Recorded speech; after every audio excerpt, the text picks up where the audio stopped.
Hammer time. 7:45. Here we go. Yeah. 2 new movies we're about to talk about. Anytime you can use math to overcome adversity, I'm in. That's right. Hidden Figures. That's true story as well, and 3 African-American women who were instrumental in getting John Glenn into that Earth orbit mission back in the 60s, and this has Taraji P. Henson and Kevin Costner leading the way. Take a look.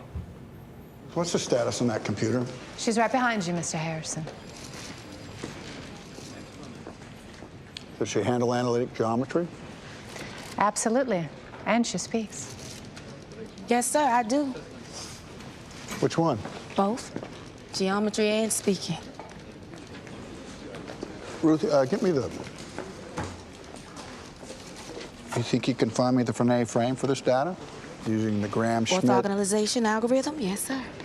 I prefer it over Euclidean coordinates. Bam! Laying down some serious science there. New turn for Cookie Lion.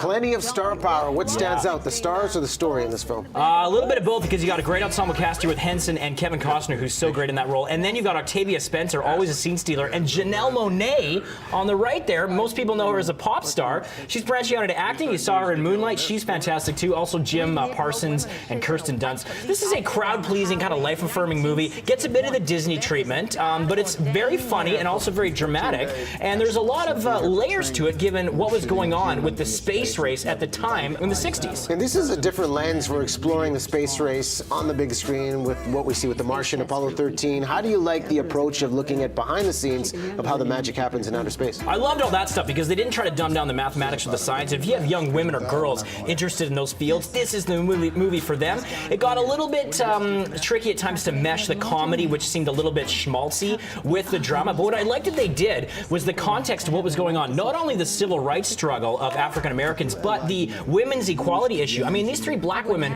were at the top of their field, but they still had to go to segregated bathrooms in the NASA headquarters. So that stuff was all done well. It's pretty formulaic in its directing style and its approach, but it's very straightforward. And as I say, it feels a little manufactured, but it's an ultimate crowd pleaser. So this one is going to have people celebrating in the theaters. A lot of funny, poignant moments, and Taraji P. Henson, stand-up performance there. How many hammers? Got to go with 4 out of 5. This man made my top 20 of 2016. Ooh, yeah. Space battle. Will they take out Rogue One?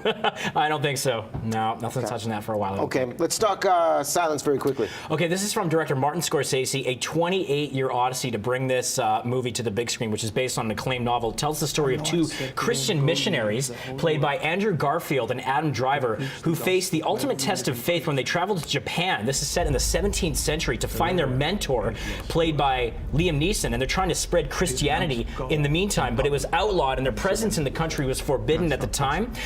This is a movie that is gorgeous to look at with some gripping performances. It starts out really strong, but towards the middle section, I found the pace was so slow and got repetitive. And at almost 3 hours, it is an endurance test for sure. Do you think this will become a cult classic like some of Scorsese's films when he collaborates with De Niro, DiCaprio, and now he's got Liam Neeson he's working with? I don't think it will have that lasting appeal. I mean, the cinematography is gorgeous. I loved Garfield's performance. It's one of his best yet. They shot it all in Taiwan, and it looks outstanding.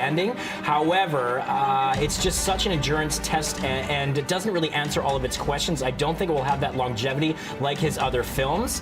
And again, I just felt a little bit frustrated by the end of it, although I did see it had a lot of merit. So I'm going to go kind of middle of the road with this one. How many hammers? Got to go 3 out of 5 for Silence. Okay. There you go.